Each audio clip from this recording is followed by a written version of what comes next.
eventually, what we'll have to have is certificates of who is a recovered person, who is a vaccinated person, because you don't want people moving around the world. Bill Gates.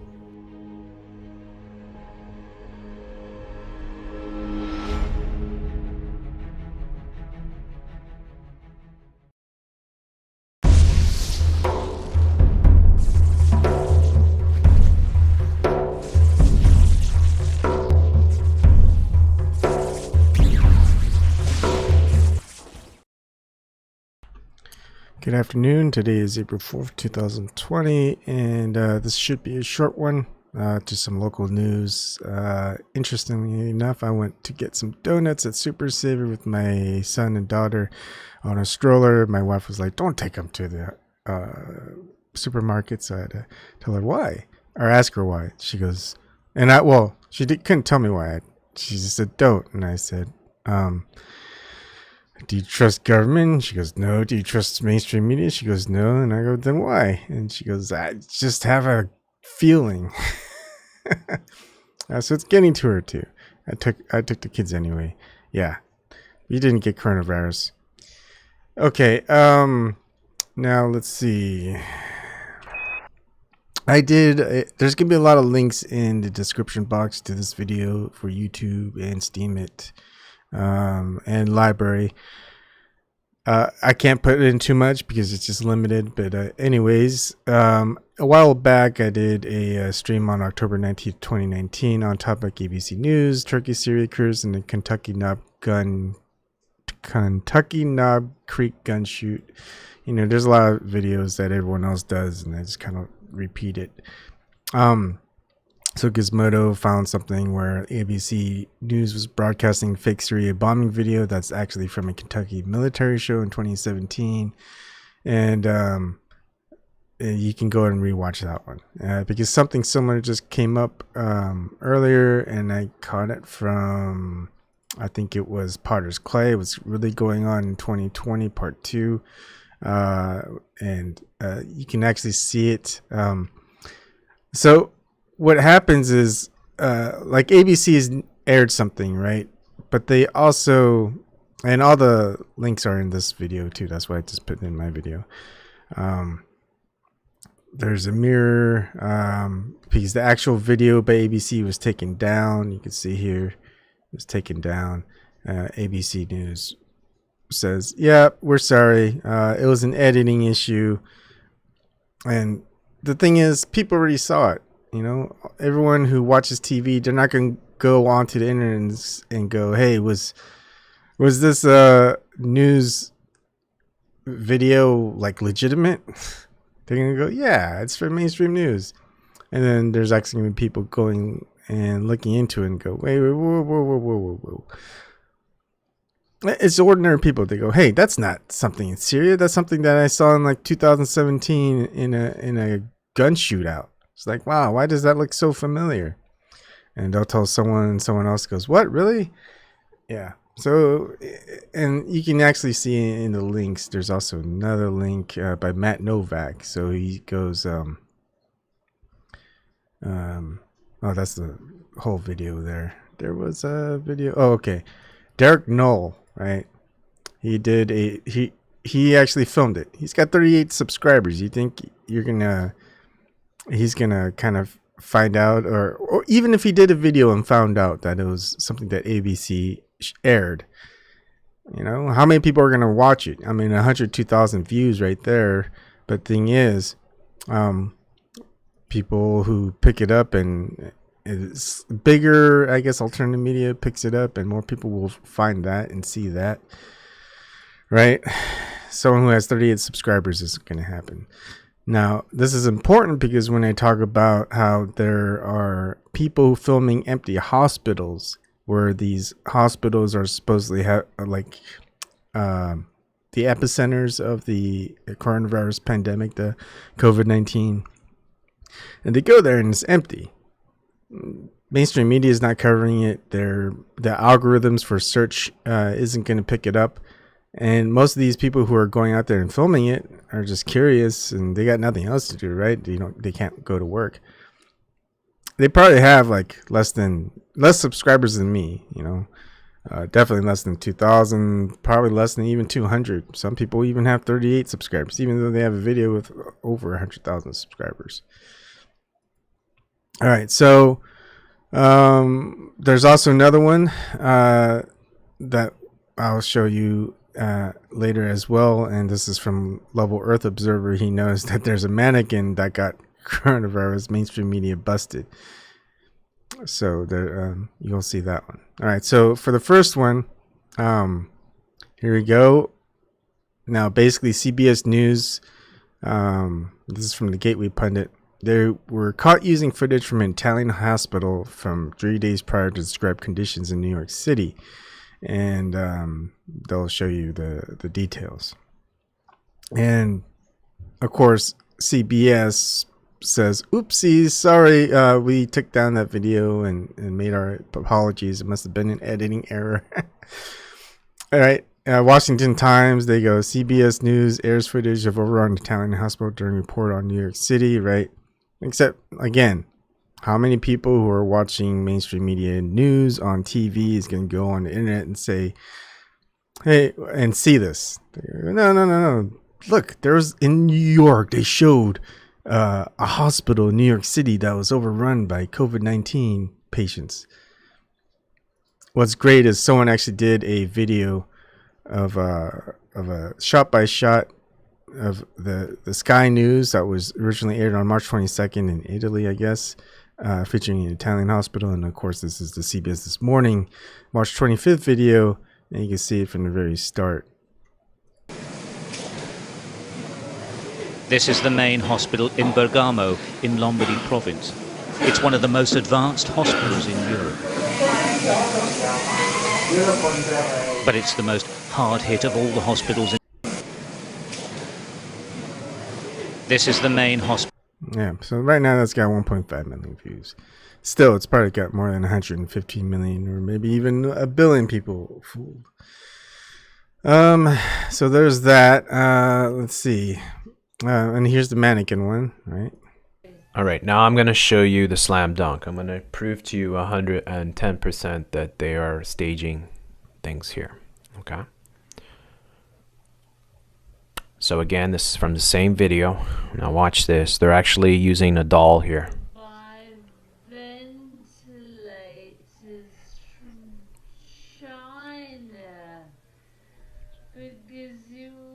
Here you go. That's a doll. That's clearly a doll. If you Yeah, it definitely is. What's funny is a lot of flat earthers are the ones kind of exposing a lot of the media lies and don't trust or don't take anything seriously from the news or the government about the COVID-19. Of course, most people are just going to shut them off anyway.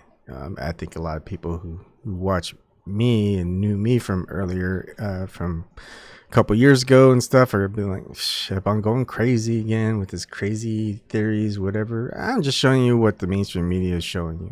We're all just showing you what the mainstream media is showing you, and then we can already expose the lies there. But what we do and what others do are going out and filming empty hospitals. Now, if you type in empty hospitals coronavirus, you're not going to see much of anything on YouTube's algorithm. Same thing with Google, since Google owns YouTube. And then you even got MediaMatters.org going, right-wing media figures spread empty hospitals theory. Except it's not right-wing. They just have to attribute it to something. They can't just attribute it to...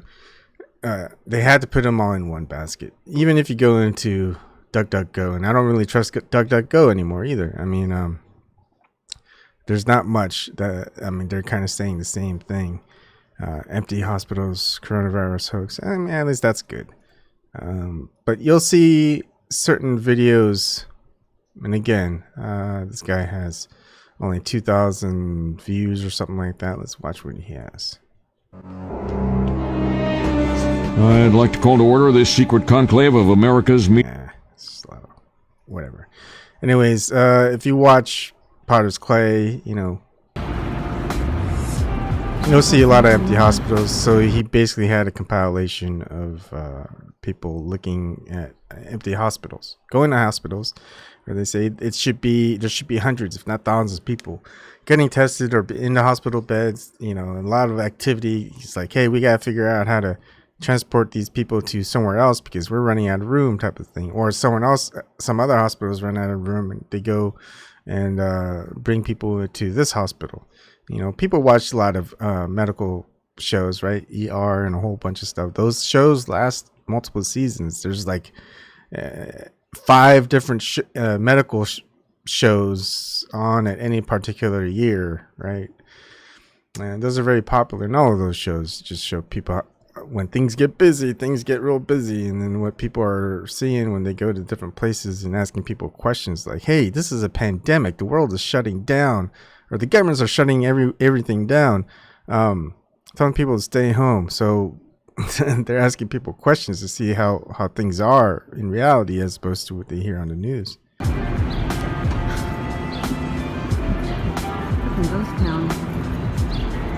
Approximately how many coronavirus patients have you seen? How many? You don't know? 2? 100? 3. You've seen 3. So again, there are no lines of people. There is no mass chaos out here, contrary to what the mainstream media is telling you. How do you know they had coronavirus? Do you guys test in the ambulance? You don't know. You assume.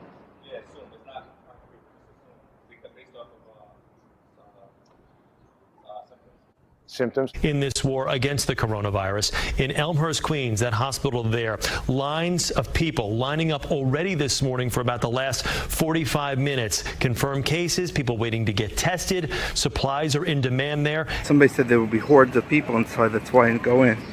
Let's see. The doctor with his mask on and everything. And look at that. Nobody. Completely empty. This is police, no EMS, nothing.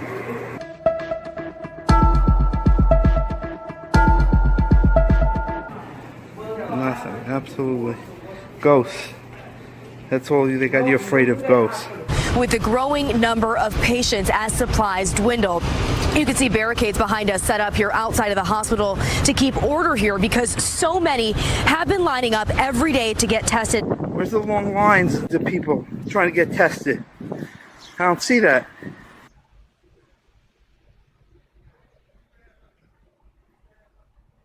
I just wanted to give you guys an idea of what it looks like here in New York City. Anyway, so there's links. You can watch the whole thing. What I was thinking about earlier was also looking at CCTV.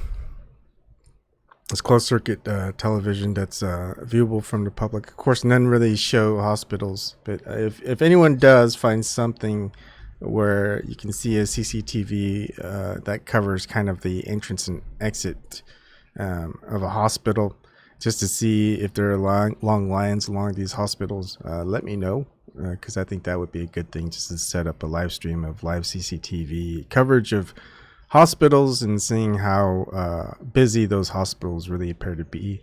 But basically, I'm sure a lot of people, let's look at Todd Starnes, right? People like Todd Starnes. Maybe he's pretty big. Okay, 1.9 thousand subscribers. Just a little less than me. If that's right. This is probably some different Todd Starnes. Damn it. We can't even find the Todd Starnes that we're talking about.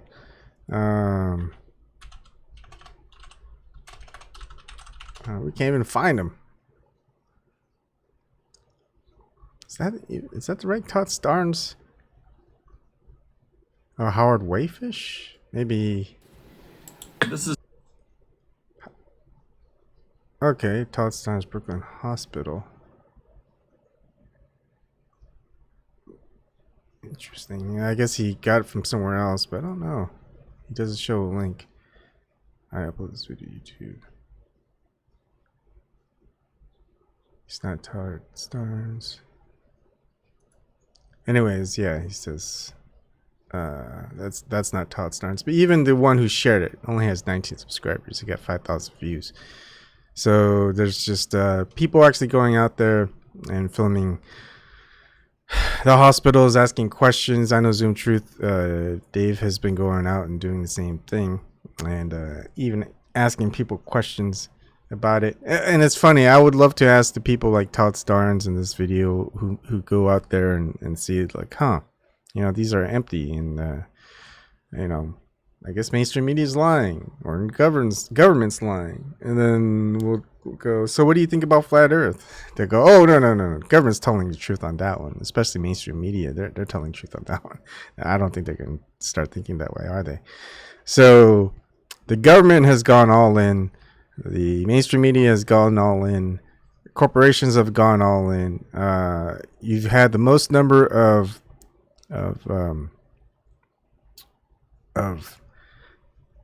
CEOs stepping down before the coronavirus hit. And there's a pretty good video by Really Graceful, I think that's her name, or that's her YouTube page. She has some pretty good content where she breaks down things, and she breaks down like who Bill Gates was before he got famous with Microsoft. Now, speaking of Bill Gates, so there's a TED Talk, or it wasn't a TED Talk, it was a TED Connects, where Chris Anderson interviews Bill Gates. They talk about a lot of things, but I'm going to show you something in particular here, because Bill Gates says something about how eventually what we'll have to have is certificates of who is a recovered person, who is a vaccinated person, because you don't want people moving around the world. Because that's going to be a thing. Like I said in my previous video, they're not going to force anything. They haven't forced anything for a long time. They have these little privileges that you get. You don't get freedom. You have privileges of snippets of freedom. And all those little privileges are at a cost. And if you don't think that TED.com is legit, or Facebook, here's video Facebook page of TED Talks, right? Or TED Connects, whatever. Anyway, so I'm going to go and play you the video. And they're saying it. We're not saying they're saying it and having no evidence that they're saying it. We're showing you evidence directly from the source. Yes.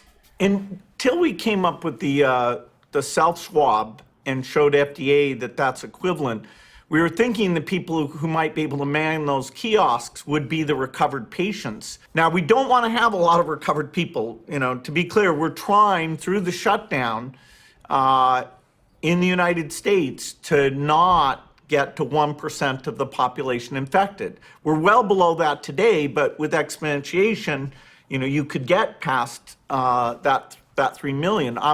I believe we will be able to avoid that with the having this economic pain.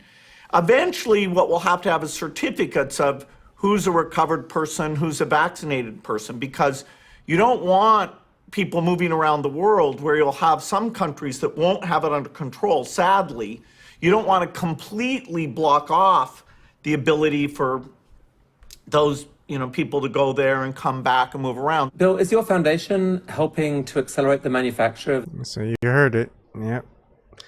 Certificates for recovered persons and vaccinated persons. So most likely you're not going to be able to have your kids go to public school. You probably can't go to university if you want to go to university unless you have that vaccination certificate. You probably can't travel on a plane, a train, or an airplane without that certificate. They're gonna have to do something big, because if the governments all around the world shut down the economy and everything else for a pandemic that really wasn't that big, and they just go, whoops, sorry, I guess it was better to be safe than sorry. Everyone's gonna get pissed off and do something. So they have to keep going for it. And they're gonna go, okay, we got a vaccine, people are safe, you guys get a certificate, and people without these certificates, well, they're not allowed to go anywhere near public areas and stuff like that. And I think that's gonna backfire. But anyways, that's kind of what's gonna go on, and of course, I'll play it back for you on Facebook as well. Yes, until we came up with the self swab and showed FDA that that's equivalent, we were thinking the people who might be able to man those kiosks would be the recovered patients, because they could give the test, like one a minute versus somebody who had to change their protective gear, which is also in short supply, would take like 20 minutes per test. Now that we have the self swab, we don't need it for that. But you're right, recovered people are kind of magical. And for key jobs, even where you might have some exposure, they it might be useful. Now we don't want to have a lot of recovered people. To be clear, we're trying through the shutdown in the United States to not get to 1% of the population infected. We're well below that today, but with exponentiation, you could get past that 3 million. I believe we will be able to avoid that with the having this economic pain. Eventually, what we'll have to have is certificates of who's a recovered person, who's a vaccinated person, because you don't want people moving around the world where you'll have some countries that won't have it under control. Sadly, you don't want to completely block off the ability for those people to go there and come back and move around. So eventually there will be sort of this digital immunity proof that will help facilitate the global reopening up. All right, so there's that. Now, I wanted to do one more thing. I can't seem to find the tweet or whatever it was. But let's see. Let's see. COVID-19 tracking. I think John Hopkins or something. There you go.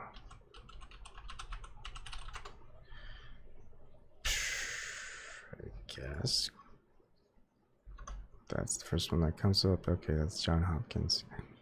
And I want to see, so the U.S., right, 301,902. What sucks about the statistics, the worst statistics in the world for like the pandemic that's going on, you can't even download the data or find where you can get total deaths. Look, you got 301,902 deaths, or total confirmed cases in the United States. And then they break it down by state, so you can't even see. You'd have to go through each one, add up by state, and sometimes they just have it by like unassigned, whatever. Like how many in the U.S.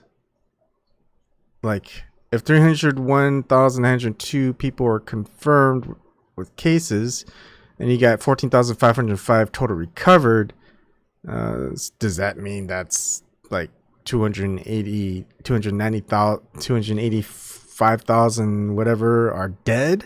No. They don't know if they're dead. They're still confirmed. They're just not dead. They're not recovered. So how many people are actually dead as opposed to recovered? They're not going to really show that, right? Because they want to say, look, this is big. This is a pandemic. We have to shut down the world. But then you go, well, then how many people are dead in the U.S. opposed to how many recovered with all these people who are confirmed?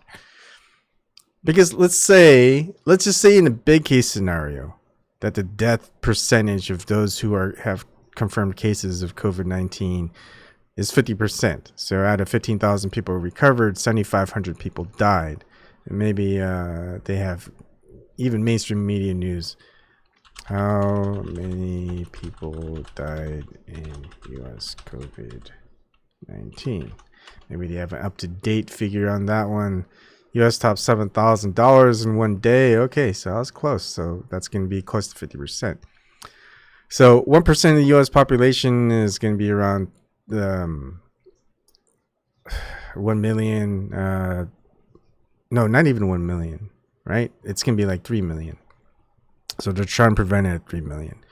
But like 99% of people aren't affected by COVID-19 and shut down the world. I mean, we have even made it to, like, say if 3 million people, what's 1% of 1%, that's going to be like 0.001, 1/100%, I guess, of people have confirmed cases of COVID-19 in the U.S. And this looks like it's huge, but it's not. I mean,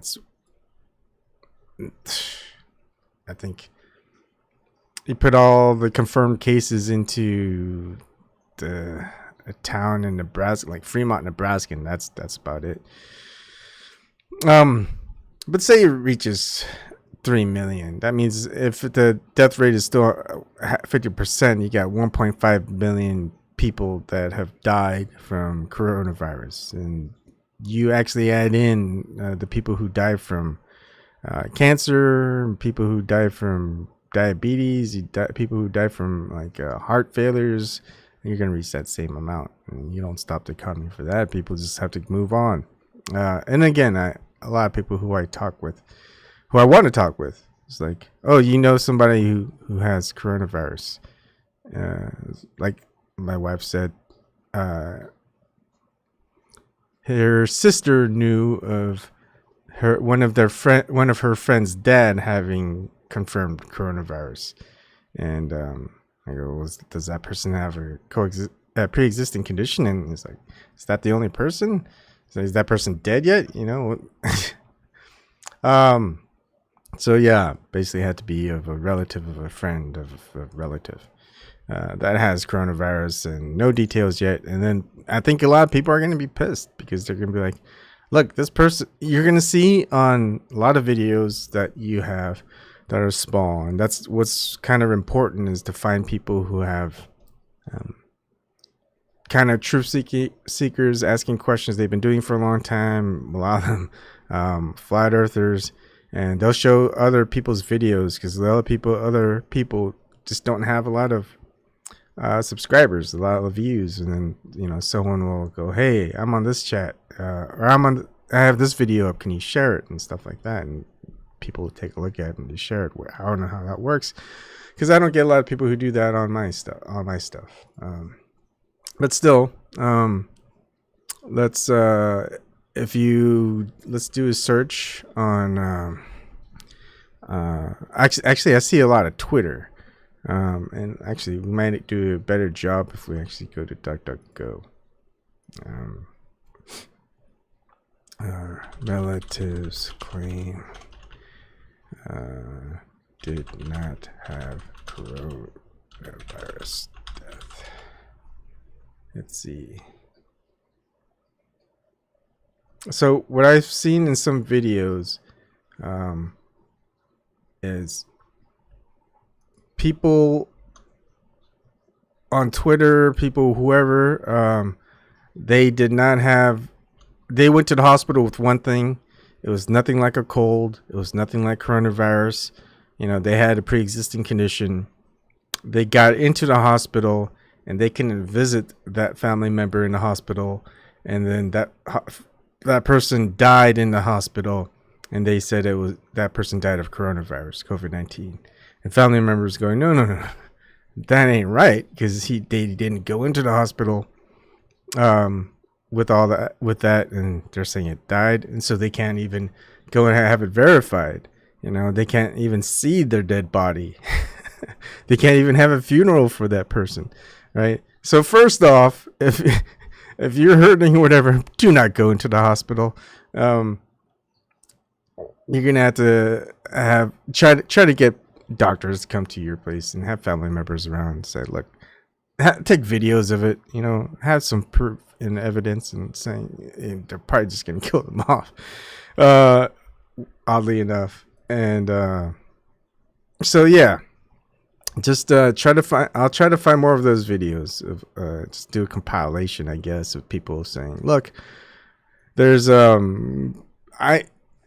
this person died of coronavirus, they say, but that's not true, and who are you gonna believe? The government, the doctors, the pharmaceutical industry, whatever, or family members who are like, no way this person had coronavirus. I was taking care of him or her for like 4 days out of the week, every day, and actually took him or her to the hospital, It's like I went home and did their laundry. You know, if they had coronavirus, I'd have a coronavirus if it was that much of a pandemic. Hey, how's it going? Plain truth. And you know, next thing you know, they get contacted by the hospital saying, "I'm sorry, your relative died. You can't visit him. You can't have a burial service for him. We'll let you know what's gonna happen." They're like, "What the heck just happened here?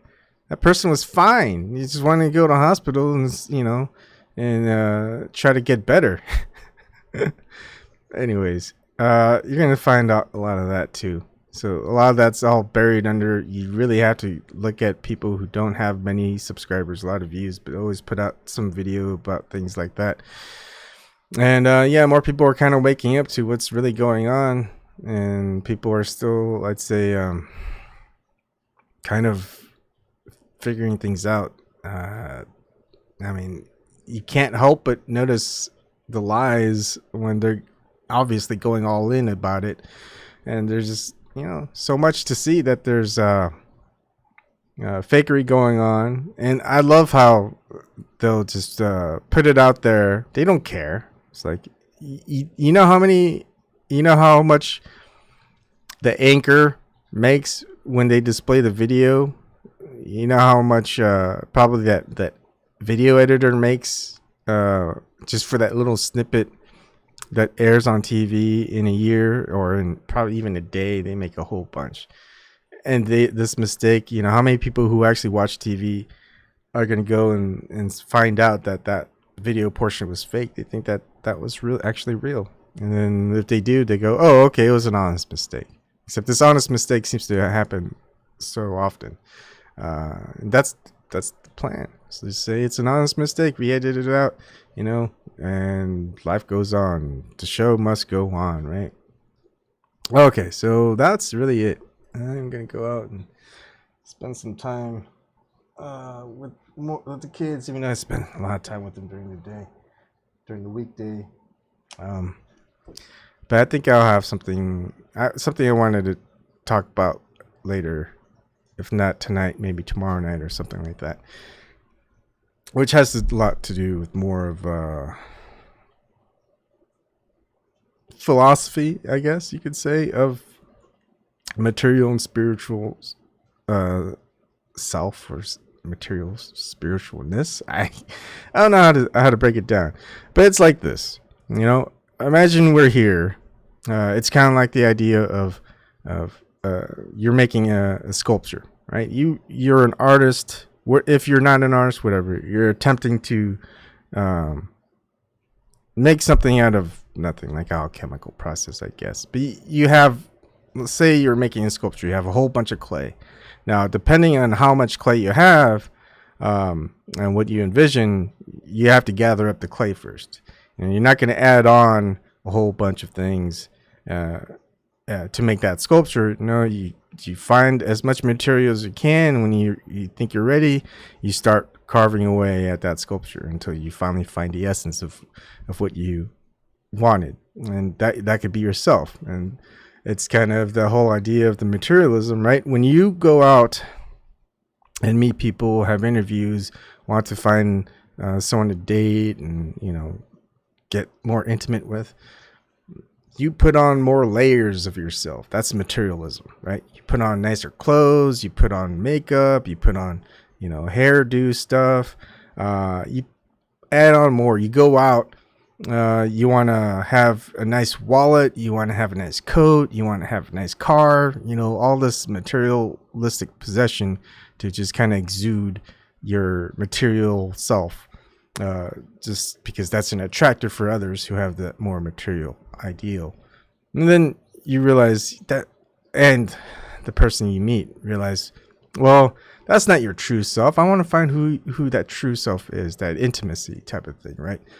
And later on, that car doesn't matter, the coat and jackets doesn't matter, the clothes doesn't matter. You know, to find out the essential who you are is just strip away all that material stuff, not just your physical self, but being naked of all the material fakery, right? It's like, that's not you. That's just kind of how you covered yourself to show what you are not, right? And then to show who you really are. That's how we really know people. You know, their honesty, their emotions. You know, how they handle certain situations, how they get angry, have negative or positive types of reactions. Anyways, that's kind of my next topic thing that I wanted to do. So I'll probably do that later tonight, if not tonight, tomorrow, or sometime during the weekday. Anyways, thank you for joining me on this one, and have a good day.